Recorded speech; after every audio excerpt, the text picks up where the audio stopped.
Hi, welcome to Hari Systems. In this session, we will learn Linux booting process steps in RHEL CentOS 7, the latest version of Red Hat.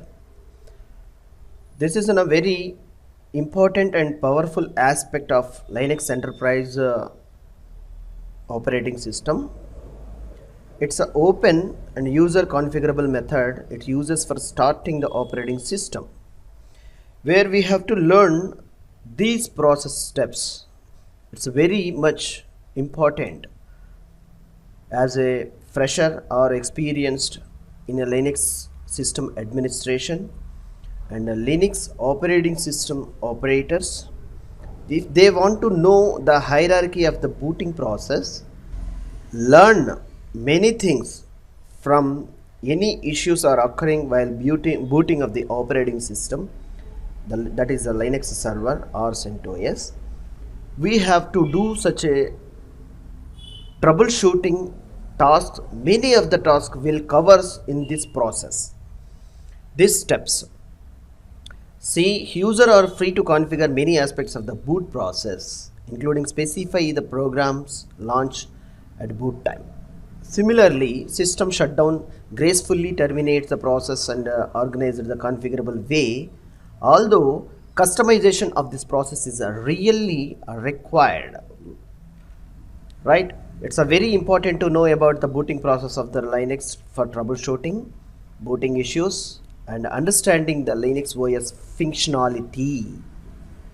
In this tutorial, we are going to explain about the operating system booting process, functionality, and all the processes we will cover in a step-by-step manner.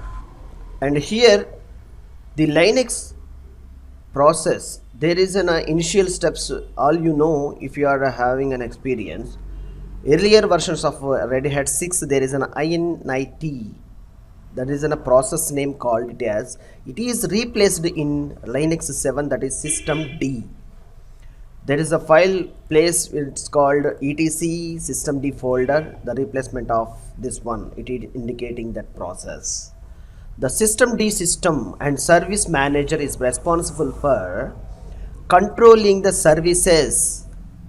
Those who are needs to run the services to provide a service for that particular application and service, this systemd will do the management of controlling services to start the service, stop the service, restart the service, reload the service. Such a management things all will happen with the systemd.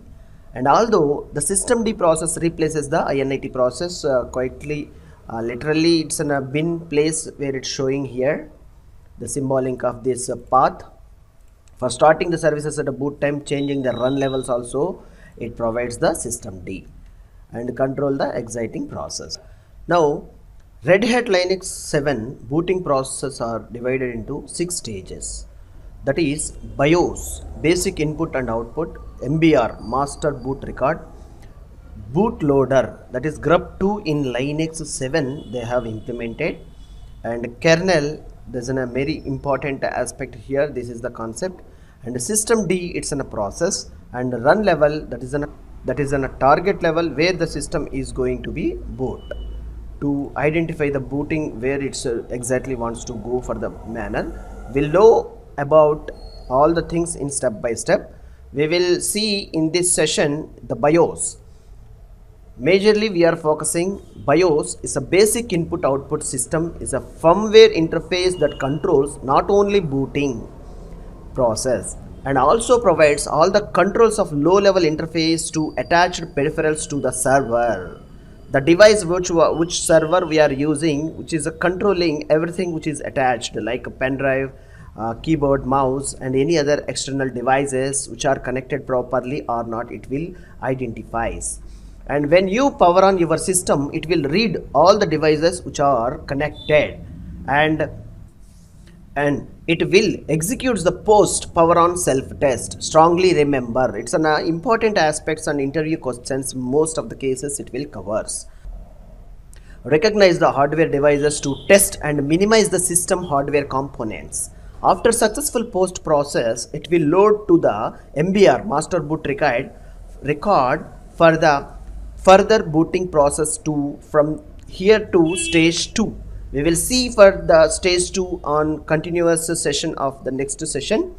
Thank you for watching this video. I hope you better understand about the BIOS. Please subscribe, like, share and comment any of your views regarding MOS.